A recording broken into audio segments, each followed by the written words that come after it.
নমস্কার বন্ধুরা, চলে আসলাম সকালে আজকে একটা নতুন রেসিপি নিয়ে। আজকে আমি করব চিংড়ি মাছ দিয়ে আলুর দম, মানে আলু চিংড়ির দম আর কি। তো আমি এটা আলুটা সিদ্ধ করে নিয়েছি, চিংড়ি মাছও আমার ভাজা হয়ে গেছে। এখন অনেক সকাল, অনেক লোকই হয়তো ঘুমাচ্ছে, তো আমাকে তো সকাল সকালই রান্না করতে হয়।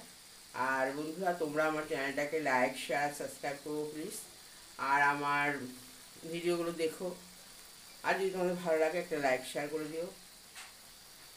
আর তোমরা যারা আমাকে সাবস্ক্রাইব করবে, তোমরা আমার আর বেল আইকনটা প্রেস করে দিও, তাহলে আমি যখনই কোনো ভিডিও করব তোমাদের কাছে নোটিফিকেশান পৌঁছে যাবে।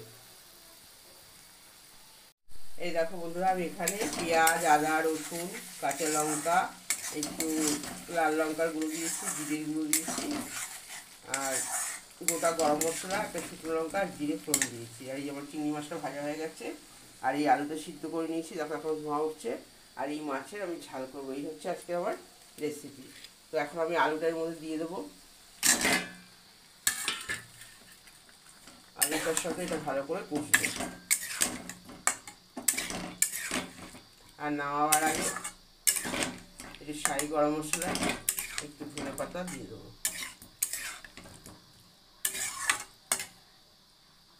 খুব ভালো করে কষে যাবে, কষে গেলে তারপর আমি খুব একটা জল এখানে অ্যাড করবো না, খুব সামান্যই জল দেবো।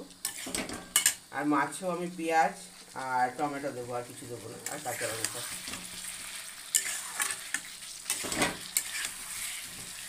এইগুলো কিন্তু আলু এখন খুব ভালো লাগে আলুর দম খেতে। তো চিংড়ি মাছ আছে, ভাবলাম কি চিংড়ি মাছও দিয়ে দিই, তাহলে খেতে আরও ভালো টেস্ট হবে। আর চিংড়ি মাছ এমন একটা মাছ, এটা আমরা যে কোনো তরকারি দিলে সেই তরকারি খুব টেস্ট হয়ে যায়।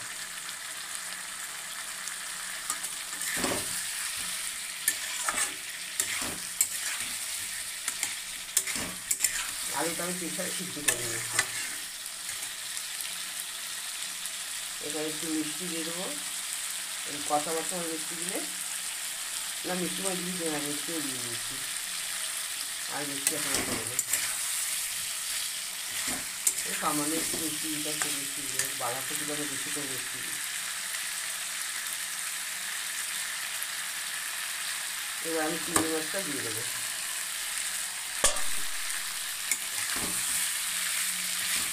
আমার জল গরম করা আছে, এখানে কিছু জল দিয়ে দেবো।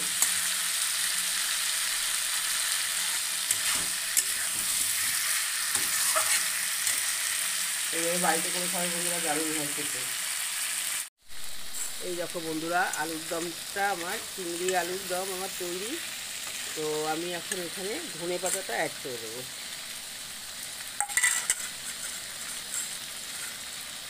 ধনে পাতাটা দিয়ে দিলাম, ব্যাস রেডি হয়ে গেল আজকে আমার চিংড়ি আলুর দম। তো এখন আমি এটা নামিয়ে নেবো, নিয়ে আমি এদিকে মাছটা ভাজা বসিয়ে দিয়েছি, এবার মাছের এটা করবো। এই দেখো আমার মাছের জন্য মশলাটা কখনো হয়ে গেছে। এখানে হচ্ছে আমি পেঁয়াজ দিয়েছি, টমেটো, কাঁচা লঙ্কা, নুন, হলুদ, সামান্য মিষ্টি দিয়েছি, ব্যাস। এটা হচ্ছে এই মাছটা ভাজা হয়ে গেছে, দেখো দিয়ে দেবো। আর নামাবার আগে ধনে পাতাটা দিয়ে দেবো। এই দেখো বন্ধুরা, আমার এই যে হাজব্যান্ডকে ভাত বেড়ে দিলাম, মাছ আর এটা হচ্ছে ওই চিংড়ি মাছ দিয়ে আলুর দম, ব্যাস। ও এখন খাবে, খেয়ে কাজে যাবে, আমার রান্না কমপ্লিট। আজকের মতন নমস্কার বন্ধুরা, সবাই খুব ভালো থাকবে, আমিও ভালো আছি, আমরাও ভালো আছি।